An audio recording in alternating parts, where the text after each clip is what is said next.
Hello everyone, I am Sejal of Class 7C. We live in an age of cell phones, emails, and big malls. Our life is comfortable, but aren't we missing out on something important? Isn't there something lacking in our life? Let's hear this story of the king elephant to find out. It was 10 o'clock at night. The king elephant was still busy working in his office. There were so many important emails to send. Just then, the telephone bell rang. Papa, we are waiting for you for dinner. It was his darling daughter at the other end. Tired and bored, the king elephant said, Go ahead with your dinner, dear. I have just had coffee and some sandwiches, but I'll be back home in a short while. As soon as the king elephant reached home, he collapsed on a sofa. His daughter tried to tickle him by curling her trunk around him. When can we go on a picnic, Papa?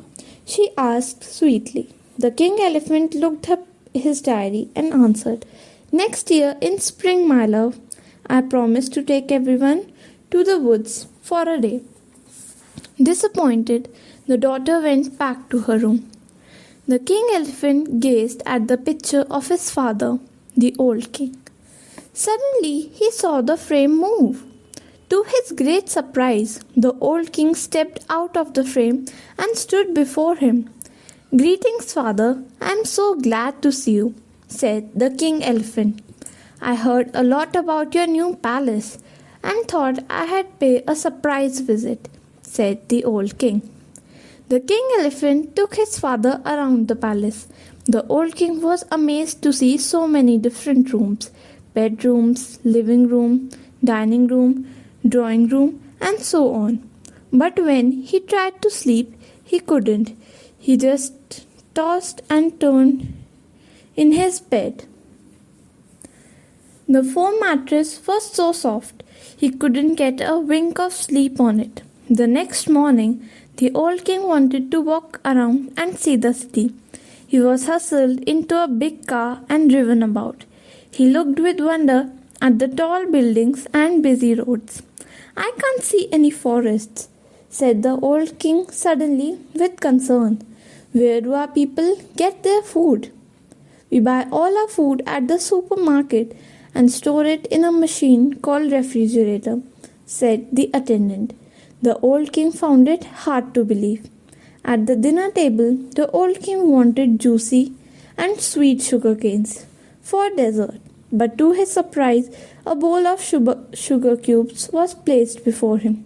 This is how we eat our sugar canes in modern times. It is easier and quicker, the king elephant explained. The old king felt upset at the changes he saw. He walked up to the palace gate and looked up at the sky.